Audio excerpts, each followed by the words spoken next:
Welcome. My name is Kathleen Fairfax, and I am the Vice Provost for International Affairs at Colorado State University. Welcome to our event today, Vibrant Democracies and the Need for Engagement, Lessons from Kosovo. Even though it is difficult to gather in large groups right now, we in the Office of International Programs at Colorado State are pleased to keep providing ongoing opportunities like today's event to help broaden perspectives, inspire, and prepare global citizens at CSU and throughout the community. Please be on the lookout for future virtual programs organized by the Office of International Programs. I wanted to share a few housekeeping notes before we begin. First, this session is being recorded and will be publicly available for future viewing. Second, we will reserve time at the end of today's session for questions from the audience. If you have a question for our speakers, please type your question in the Q&A section at the bottom of your screen, and we will get to as many as we can. I would now like to invite our two panelists to join me on screen. We have two outstanding women joining us for today's conversation. Former President of Kosovo, Atifete Jahjaga, and President of Colorado State University, Joyce McConnell. I would like to give a few introductions and then we'll get started with our program. First, President Jahjaga. President Jahjaga was elected in 2011 and served as the fourth President of the Republic of Kosovo and the first woman to hold that position. She was the youngest world leader to be elected to the nation's highest office. Prior to her election, President Jahjaga served as a police officer and rose to the rank of General Lieutenant Colonel within the Kosovo Police. Today, President Jahjaga is a member of the Council of Women World Leaders, and she participates in global initiatives aimed at empowering women and supporting survivors of sexual violence during the war. She continues to be resolute in her fight against violent extremism and radicalization, and she is a staunch promoter of peace and stability in the world.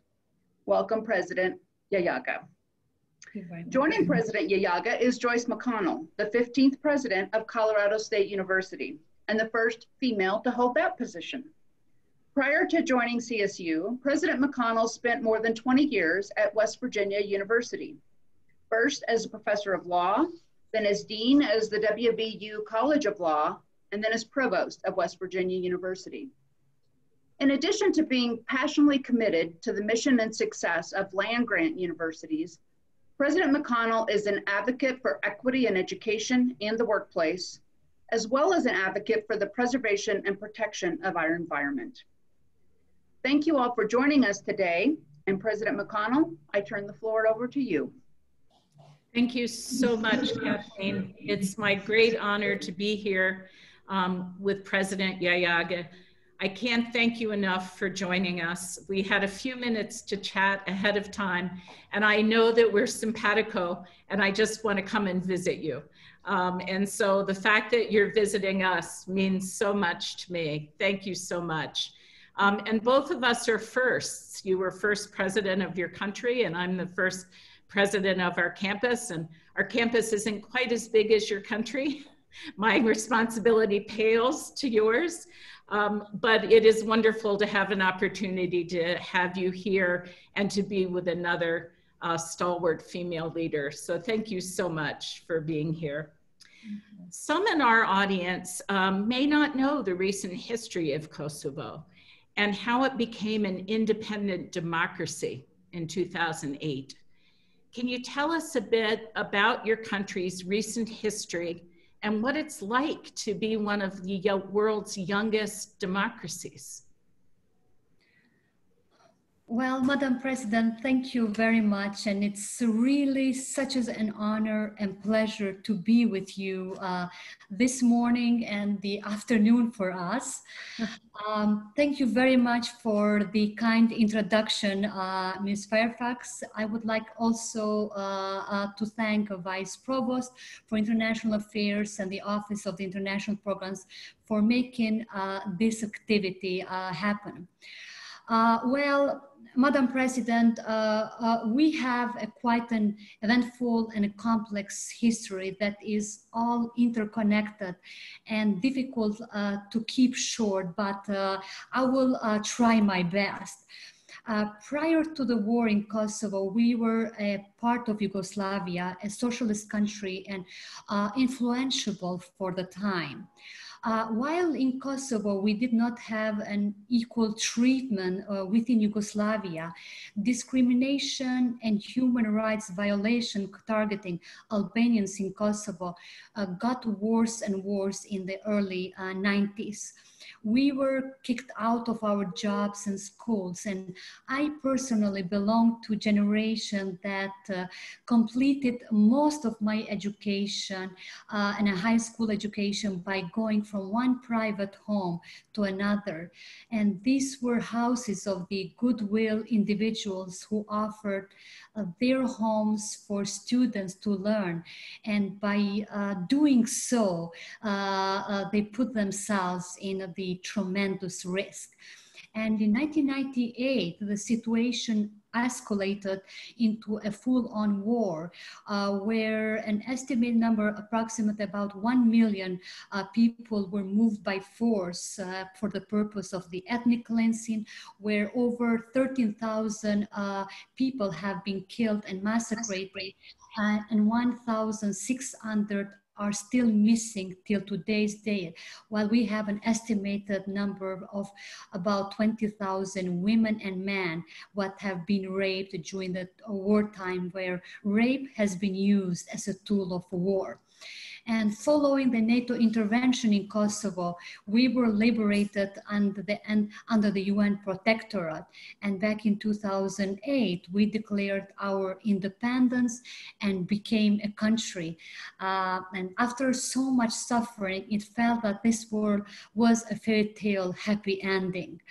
But what we soon come to see is that it was the start of another story, one where we would have to build and strengthen the country we worked hard to have and to earn it. And with all of the challenges, it's invigorating to live in a time that a country and a democracy is born, and be of a part of this path it takes. That's such a wonderful capsule history of Kosovo, and I know that there was just tremendous suffering in your country, and the fact that you were able to come out of that to build a democracy is really extraordinary. And you played such a critical role in that. You were both the first female president of Kosovo and the youngest elected head of state worldwide. From your perspective, what was the social and political impact of your election in Kosovo? Well, Madam President, although it may not look like a long time ago, times were different 9 years ago, not just in Kosovo, but around the world. There were very few women in leadership positions. There are still few, but at that time, they were fewer. In Kosovo, leadership positions were traditionally jobs foreseen for men. And I don't need to tell you that my election into the presidency of Kosovo to getting used to for so many people. But it is interesting how being in this position shattered a lot of preconceived notion about the gender roles, particularly for the young girls and for the new generations. I remember a few years into my mandate, I went for a visit in a primary school. And as I talked to the children, I asked them what they wanted to be when they grew up. And they gave me all these different answers: teachers, police officers, doctors, and so on. And then I asked a young boy if he would want to be the president. He responded, "No, that's a job for girls." You are a girl and you are a president. So, my dear friend, just a few years earlier, you would not hear that response from any kid in my country of Kosovo.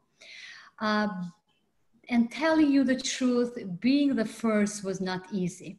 I faced different challenges that came with the role, with the additional one that I had to prove that the woman was suitable and worthy of the position.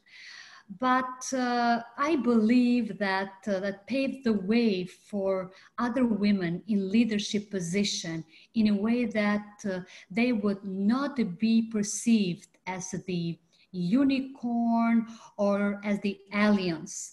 It also paved the way for some of the that you mentioned, the social issues to be brought up for the very first time in such a level.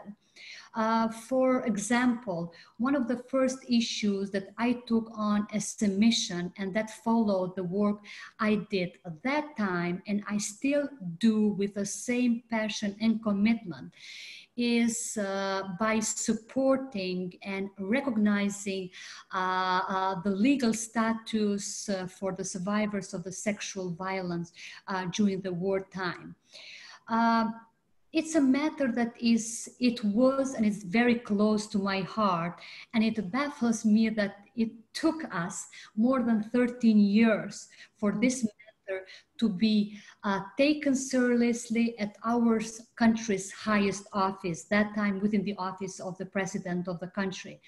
But this just goes to prove that only through the diversity can we shed a light to the important issues, and in this case, like in many others, a woman's perspective was instrumental, and it is instrumental in order to move forward in these matters because we feel things differently.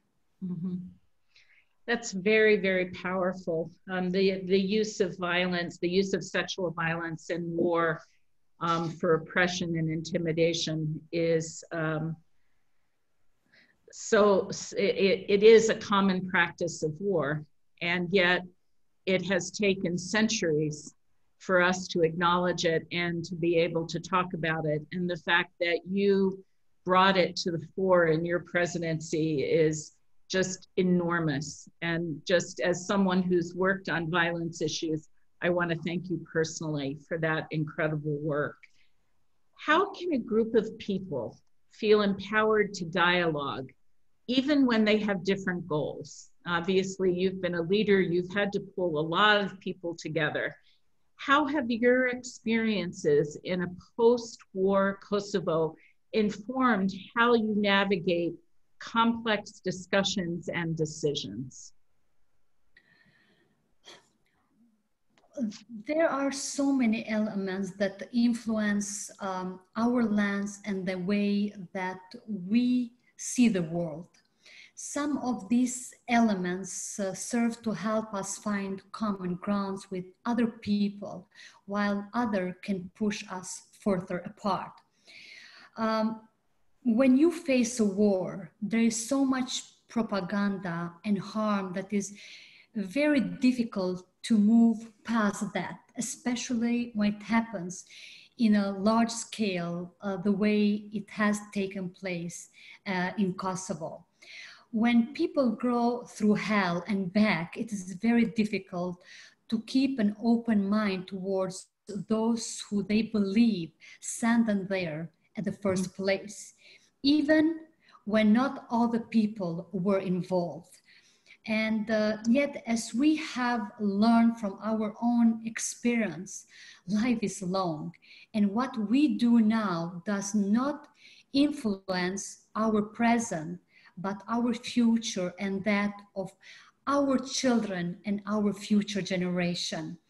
And that is why we need to have sustainable peace be one of our main goals, and ensure that future generations do not face anything like we have faced. because we definitely still suffer the consequences of the war. And we know the first one at the first hand how it was. And I usually refer that what we have gone through, we will never wish the others go through. And the history, it's good to keep it in mind, and we should never ever ask from anybody to forget that, but we need to forgive in order to move forward. It sounds like your country and you have gone through a process similar to South Africa with a reconciliation process, although very different circumstances. And it seems that in that kind of period of reconciliation, civic engagement is very, very important on the part of many people. And so how do you see civic engagement as being important in a young democracy like Kosovo? And can you share why you believe civic engagement from young people has been so important in Kosovo and around the world, where we've been seeing so much civic engagement? Well, civic engagement is key to any democracy. Like you mentioned, especially a young one like my own country of Kosovo or the other countries in the African continent. And shifting from the socialist regime to democracy, it was a quite complex journey. The people go from a system where their voice does not matter to a system where their voice is imperative. And to people who have been told to be quiet unless they want to get in trouble, speaking up is not the default mode. We had to learn to get engaged. And we did as a country, telling you the truth quite fastly and quite rapidly. People got engaged through the different ways and different means. They joined community initiatives, civil society organization, political parties. They worked in elections, they voted, and took so many other actions to ensure that their voices is being heard and should be heard. And we would not be telling you the truth, we wouldn't be here where we are today without the proper civic engagement. And telling you the truth, no democracy would. As of the engagement of the youth, because predominantly the population of Kosovo is the young people. Around 60% of the population is under the age of 30. It is quite interesting. I personally grew up in a time where when we would continuously say that youth are the future. At the time, it felt very empowering to know that everyone was counting on us, and the youth of Kosovo that time stepped up in so many times and so many occasions. They were at the front lines of our protests in early 80s, specifically in 1981, calling for an end of the major human rights violation. And they remained at the front lines in everything that took place since this past 3 decades.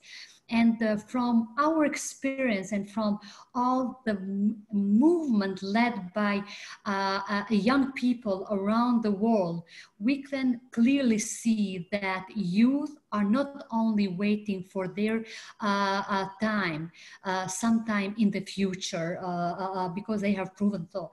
They have understood that they are also the present, and everything that happens in the present time is what will be inherited by them, and this will be shaping not only our future, but this will shape on their future as well.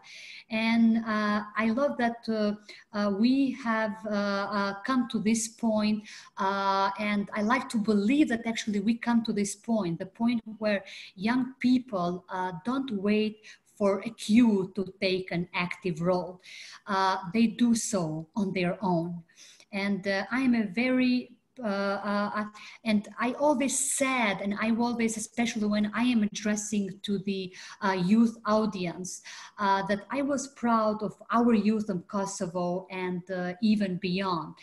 That reinforces in a way my belief that we are looking into the brighter future when we place as much as trust to the young generation. Are there protests going on in Kosovo now as there are in the United States? Not as much. We had about 2 months ago, as a matter of fact, June time, but with very restricted measures due to the COVID.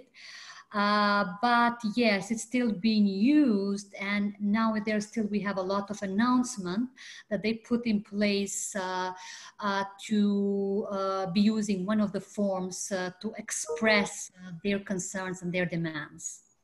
What is the nature of their concerns and demands in Kosovo? Well, it's interesting how the protests are generally linked and perceived mainly by the general public, and as the way that they are navigate against the things that the government has done, or they want to improve the certain things, particularly the ones which are linked to the welfare of our people, of our citizens in general. And because even though that even in my time that a lot of the protests has taken place, and some of them are quite violent, I still consider them that they are the democratic tool used to speak up about the important matters that would probably not be taken into account otherwise, because we governmentarians sometimes we promise things till the time that we come to the positions, but when we assume the posts, sometimes we have a tendency not respecting the promises that we have done. And I believe that the protests are the way or the path to have much healthier democracy. We certainly are seeing the health of our democracy with protest in the United States. And I think it's so wonderful that you see that as a sign of hope. I know so many people on our campus see it as a sign of hope, that our youth will be so engaged that they will seize the moment and protest and bring to our attention, those of us who are leaders, a path forward for achieving justice and for achieving equality and improving the welfare of all people. Absolutely agree. You have been so influential and transformative for your country. What do you see in terms of how other people can hold their government accountable? How can they become influential, transformative, and collaborative in a way that can really move their government forward? Well, Madam President, there are so many ways. The first and foremost is voting. By voting, we send a clear message to our leaderships that we either continue to support their work or hold them accountable for not working as we have expected them, as I also mentioned for the issue of the protests. And we need to understand that voting is very important, as by doing so, we partake of the decisions that are taken for us. And in the addition to voting, it is important to have also a very strong civil society and potentially to be a part of it. Civil society monitors the work of the governments, and I refer to them as the watchdogs. Support them when is necessary, but also hold them accountable in the relation between the civil society and the governments. And nowadays we also have social media, which are powerful tools that enable us to speak up. And in fact, through the social media, people have raised different matters and put them in the agenda of entities that have power to or affect them or to change them. And as the last thing that could contribute to this, one way to affect the change and to hold governments accountable is by simply getting directly engaged in politics. Politics is messy, take it from me. But sometimes the only way to fix something is by rolling out your sleeves and getting your hands dirty. That may be some of you out there in the audience who in the future take on the burden to be the change that you want to see in the world. Is not only that I say today, but Gandhi has said as well. That's very, very powerful. And I would love to hear more about what it was like to run for office as the first female candidate. I'm sure you have a lot of stories. That's a story itself. Today's world leaders, as you said, things have changed since 2008. And that means that we have many more prominent women world leaders and people of color, including the first woman of color as a major party candidate for vice president here in the United States, Kamala Harris. What do you think the next generation of leadership will look like worldwide? Well, my dear, I am very happy that we live in the world that really demands diversity. Having an all-male white leadership used to be the norm. Now in most of the democracies, it is no longer acceptable. We have created different mechanisms through which we engage to women, people of color, and different members of the marginalized groups. And we do so not just because it is the right thing to do, but because it is the only way to have fair and honest representation. Because we need all groups represented at the highest level to ensure that their voices are heard when decisions about their lives are to be taken and are taken. And I believe that that is the fact of the next generation of the leadership. It really took us a long time to get where we are today. And telling you the truth, we are not quite where we really want to be. But as I could follow certain track, we are in the right path. And I really believe that we need to continue working until we make sure that the people leading our countries belong to all the groups that compromise the people. And in my term in the office, I very often went back to the most of the favorite way of dealing with certain issues, but particularly on this matter. And that was that in a way has contributed on increasing particularly the trust of the people in my office that time as the head of state was by expanding that table of the decision making and adding more chairs to it, to all of them that have been for far too long left aside, like women, minorities, and all other marginalized groups. That's so powerful. And as you said earlier, we used to think of youth as our future. Now we know they're our present.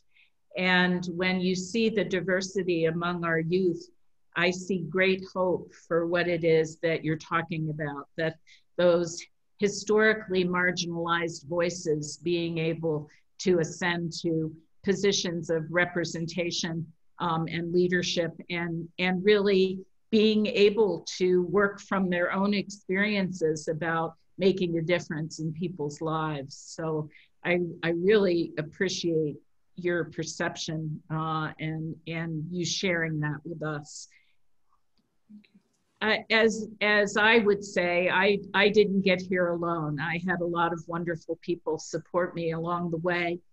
Who've been your mentors and the people you influenced in turn throughout your career? Well, you are so right, Madam President, that none of us could be or can be where we are if we didn't have the people around us. Mentorship has a great importance in the professional, but also in personal development as the individuals seek to better ourselves, become better human beings, and a good mentor will in a way broaden your knowledge, help you improve, broaden your professional network, provide encouragement, offer advice, and of course share her or his learning moments with you, or at least be there for you when it's needed. And a good mentor, it's difficult to get, and it is also difficult to be one. I speak that out of my own experience. Personally, my views about politics and leadership have been largely shaped by the former Secretary of State, Secretary Albright, who has not only been a role model for me, but also a very dear friend and a valuable mentor. And by saying this, I would kind of like give myself a little bit of liberty and advise your young people especially that never feel alone. You are never alone in your beliefs to change the world or to have your efforts and your inputs to do so. There are a lot of good people who are passionate to work for change. We just need to find them.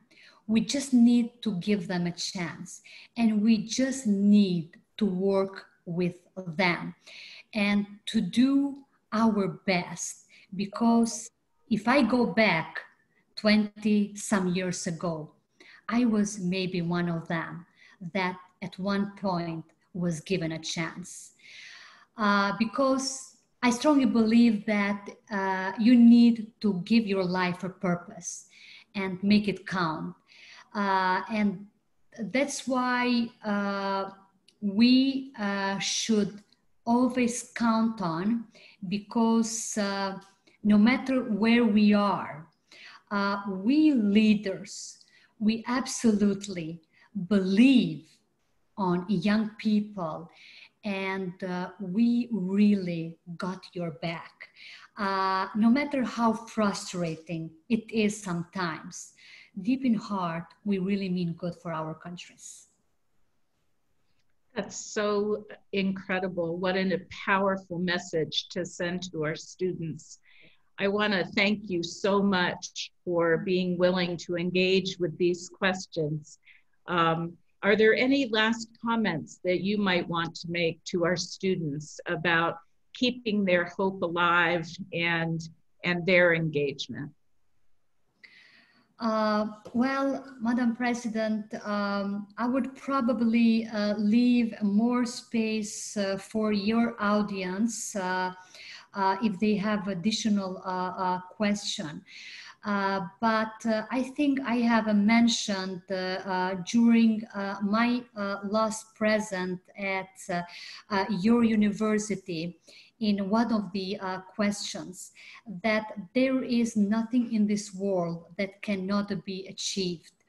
If you truly believe in on yourself, on your potential, and never ever compromise with your own values, because you don't know what you stand for. Mm-hmm. I haven't done that, and tell you the truth, it didn't come out so badly. That's absolutely wonderful advice. Thank you so much. This has been truly a pleasure, and I'm going to turn it back to Vice Provost Fairfax, who is going to manage our questions. Thank you both. This has been a fantastic conversation, and as you can imagine, it's generated a lot of interest and some interesting questions. So I would like to be able to just go right ahead and ask you both some questions. So President Jahjaga, you broke the gender barrier going into the police force in Kosovo, and then you broke it again, becoming the first female president in a male-dominated society. President McConnell, you became the long overdue first president of Colorado State University. So what would both of you give as advice to young women today who aspire to leadership roles within their community? Madam President, you want me to go first? Please. Yeah. Building up on my initial advice that never give up, never think that you cannot do it, because again, there's nothing in this world that can not be done if you are really commit yourself and if you really invest on yourself. But to all of the women out there in that audience, I just have one message that I would like to give it in additional to that what we talked in this past 30 or 40 minutes. Please support each other. Stand there for each other, because I don't want to be misunderstood on this, but we women have a tendency of being the biggest enemies of our own kind. And I speak out of my personal experience. And the only way to our joint success, and the only way to beat up the current that we are facing is by sticking to each other and by supporting each other. Men's do have their old boys club, but simply somehow we women are not moving in that direction. I really appreciate those remarks, and there's certainly, I would include and echo everything that you said. I think one of the strongest messages that I could send is that in order to be a leader, you have to be your authentic self. You have to believe in who you are. And then you have to find your path to leadership. Each path is different. No path is straight. It's always a winding journey to a leadership position. And having a network of women and mentors that can help you, that you can rely on, is really critical. One of the best ways of building that network is to become part of larger groups of women who are seeking leadership as well. It's a really refreshing opportunity when you're alone as a female leader to actually have people around you who are experiencing some of the same things and to be able to talk through them. And that's something that Madam President Jahjaga said, is that men have had those men's clubs to go to. There was a reason why they would go and drink brandy and smoke cigars and talk business. The talk business was really about leadership and support and sharing experiences. So that I think is one of the most important messages. And then when I say be authentic, being true to your values as you make your journey through leadership is very important. And I've always joked that in order to be true to your values, you have to always believe that you don't need the job. You have to, if someone is going to make you violate your values, you have to be able to walk away. Or you have to have enough power to be able to use your values in a given situation. So I think that's critical. And I also think it's critical to mentor women who are coming up into leadership positions. When you see that spark in a younger woman, there's nothing like being able to seize that spark, bring her in, and help her see how leadership happens, the difficulty of decisions you have to make, the highly skilled interpersonal interactions that you need to develop over time, and that quality of sometimes steeliness and decisiveness. Because one of the things that I know female leaders still struggle with is people think they can push you around. It's very, because we are very good at communication, we are very good at interpersonal skills, but we can't let that be mistaken for not being able to be decisive and firm and leading people in the right way. So those would be my observations, very similar to yours, Madam President. Thank you. And I think a great follow-on to that question is one from Margarita in the audience, who asked for both of you, where does your courage come from? So they might have a lot of ideas. You've inspired young women. There might be a lot of resistance that they encounter, and courage is a scarce resource. So where do you look for courage within yourself when you need it?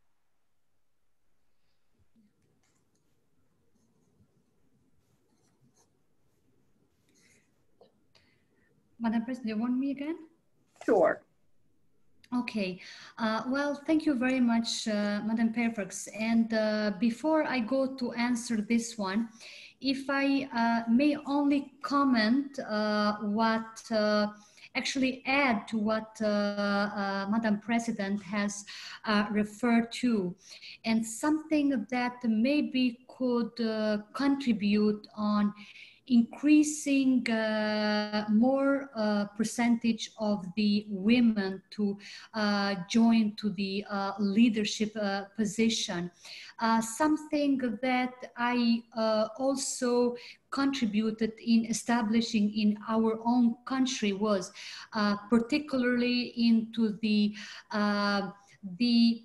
university is as big as you are, for example, as a very useful tool is to see the possibility of establishing a type of the gender institute, like a research institute, which will not only, I created back in 2012 here within University of Pristina with a tremendous group of the young women leaders from the civil society, of the academia and others. And that has faced with a lot of resistance in the very beginning, which is also something that I try my courage, which is as much as I see the resistance, that really kind of like fuels me more to kind of pushing to the other side. And something that will enable also to your students, not only from the scientific point of view, but starting from the network point of view and all the way down to the research part, it's something that I've seen a very useful tool, because we countries are so good into the passing the laws, into the doing the amendment, just ticking the boxes through. But when it comes to the real implementation, we are not showing so much of the progress. We are one of the very first country in the region of the southeastern part of Europe, which we have introduced the quota of the 30%. But if we didn't do the other side mechanisms in place, that would just be something in the constitution and in the laws, but not properly implemented in the daily life. And this kind of the institute will be contributing to more putting those things in life, but at the same time being in a way of the watchdog of other things which governments sometimes don't think on doing this. Well, I draw the courage, going back to your question, Ms. Fairfax, on every single thing that I was doing. For example, immediately after the end of the war, when I decided to join to the police organization, which was a very male-dominated society, which women had no place on it, where it was more considered the job only for the man, and no women could be a part of that. My biggest courage was not to think about myself, but more thinking about how this service was used as a tool of war and during the civil resistance, and how I can contribute to changing the perception of the people towards these institutions, that we are not only the simple UFOs walking down the streets, but we are there to service our people and our citizens in a way. And so I draw the courage from every single woman that I met in the country. And tell you the truth, throughout my career, but particularly in the office, I totally changed the style of the work that was always perceived for the heads of state, that you are always driven there by the car, behind the black windows, in the armed vehicles, escorted by 20, 30 Secret Service people. And I kind of I always tried to change the way that I was doing. I was most of the time out in the field. I was in the remote side, meeting ordinary people and knowing from the first hand what are their needs, what are their demands. And that's where I was drawing all of the courage, starting from my own family, starting from my own mother that raised me in totally different circumstances. The way that I wanted to pass it back to the younger generation, that I could push it up to this point, but now it's up to you. And so the courage can be drawn from every single thing. And again, going back also what President McConnell said, that I did not know a no for an answer, and I did not accept the response that that is something that cannot be done by you or by the women. And so that was the biggest courage that I find in order to fight that. Thank you. I too, I think about courage a lot, actually. I think about it in a number of different ways as sources of courage, which I think Madam President was really talking about, that one source of courage is when you listen to other people and other people's stories and understand better their courage and the resilience that they've shown in the face of extraordinarily difficult circumstances. And it gives you a sense of connection to another human being about what his or her experience or their experience has been, and the way in which when you listen to them, you can find power and strength in them, and it's something that you can draw on. So that's one area. Another is my mother. My mother is very, very tough, and always raised me to be very tough, and always raised me to stick by what I believed in and never to let anyone push me around.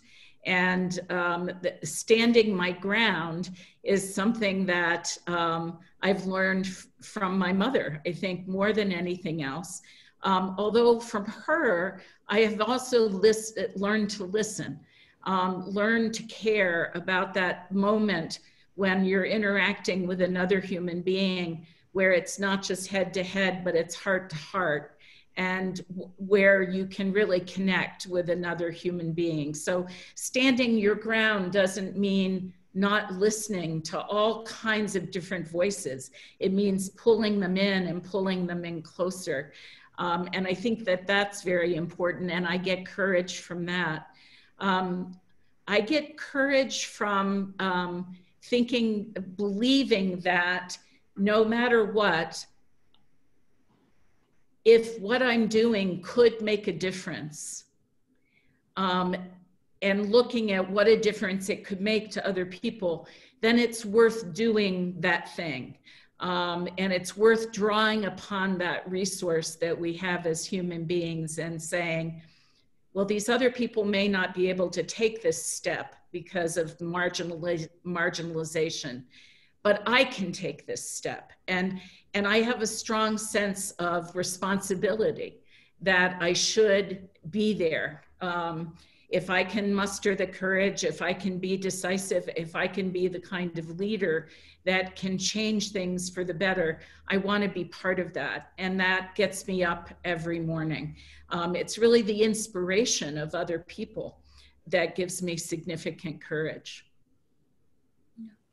Thank you both for those inspiring remarks. I think we have time for one more question, and I would like again to have both of you respond to it. What are the biggest challenges for the emerging generations, for the young people today, to create a more equitable world? Well, I think Madam President had another comment she wanted to make on the last question. So I'm going to turn it back to her, and then she can start. Yeah. Yes, please. Madam President, when you mentioned that very key word, that if I would do one thing that would make the difference, I would just go for it. It really brought me back 9 years ago, when I mentioned earlier the issue of the survivors of the sexual violence. When I came across for the first time to meet with the women raped during the wartime. And I was faced with the request that in a way, one voice was telling me that it's almost a mission impossible to give the institutional solution to that. To the other thing was that as a woman of this society, that could happen to me, to my family, and to everyone, I simply, first of all, cannot fail my mother, cannot fail myself, and cannot fail over half of my society, because while each and every one was in a way enjoying our liberation and our freedom and our independence, the bodies of those women were turned into the battlefield, and they were the heroes of our society, but they have zero recognition by the public in general. And so when I started to talk about this with the other political elite in my country, there was a big no, but all of the institutional representatives of my country. And even it went that far that some of them, they were even threatening that if I will take that as one of the priority of my presidency, I should really rethink about my future, because that is going to be an end of my career. And so that was the time that I really taken the decision that no matter what will happen with me tomorrow, if this is going to make a difference for 20,000 women and men raped in the most inhuman way in this country, I am going to do it, even with the pride that tomorrow I will resign from that position. Sorry for that. Thank you. Oh, that's so powerful. So, Ms. Fairfax, what was the question? I'm sorry, I was just going to ask, and you've answered it to some degree, is in terms of thinking of our future generation, the young people today, what do you think will be the biggest challenges they will face as they try to create a more equitable world, as you have done? Yes. Well, first of all is this resistance that we are unconsciously showing to the young people by not giving them the space that they do deserve. And I want to take another example of mine.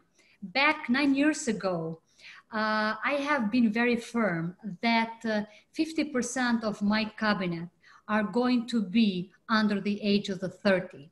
The way that we have the majority of the population in our country, while the other 50% are going to be the women. Which was not very well welcomed by most of the politicians in the country, which is not even the case even today. But what they need is bringing and raising the awareness of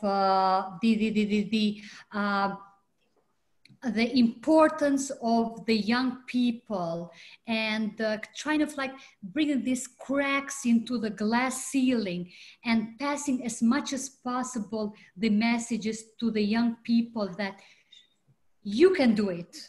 There is a way to do it. If all of you will put these little cracks, like we, for the women, we do say it, then one point that lesson is going to be teared apart.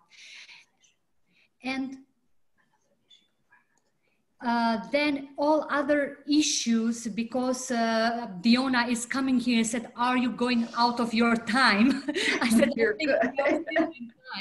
You're good. And so, because when we include more young people, we bring an added value to the things that go beyond of this traditional way of doing things. We bring the topics that like an environment and others, which are or have not been a part of our discussion every day. And President McConnell. Well, I feel like one of the greatest privileges as a president of a university is to be surrounded by young people, and including our students in decision-making, listening to our students, working with our students, understanding their perspective on the world is very, very important to me. And I think it's very important to our entire campus community.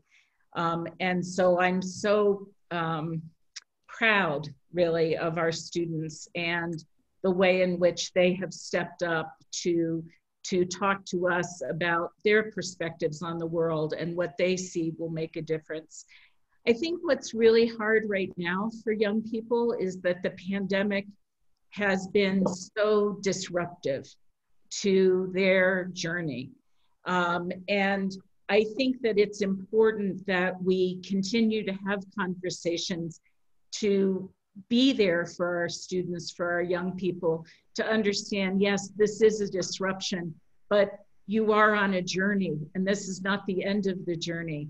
There are many, many roads that are going to open up, and figuring out how to take those roads is something that I think we need to be having more open conversations about, because the level of anxiety right now among our young people about whether there's a future for them and whether there's a future for the planet are really enormous issues. And we have to help them by listening so that we can help ourselves to move the world into a place where we believe we can achieve justice and equality. Thank you. And we are at our time, but I want to thank you both for a very engaging and inspirational conversation. I appreciate you taking the time to talk with us and our community today, and I appreciate all of the audience who watched us and who submitted questions. And as I said before, we will make this available for viewing at a later time. But good afternoon in Kosovo, and I hope you have a rest of your good day. Thank you, everyone. My great privilege to meet you, Madam President. Thank you so much. Yeah. Goodbye, everyone. Thank you very much, Madam President. It was really a pleasure to be a part of your event today, to meet you, though virtually. Mr. Fairfax, thank you very much for your very kind part of the moderation, and thank you from your outstanding team. Thank you. Thank you. I hope to see you on campus or in Kosovo. Yes. Yeah. Looking very much forward. Okay. Goodbye, everyone. Bye.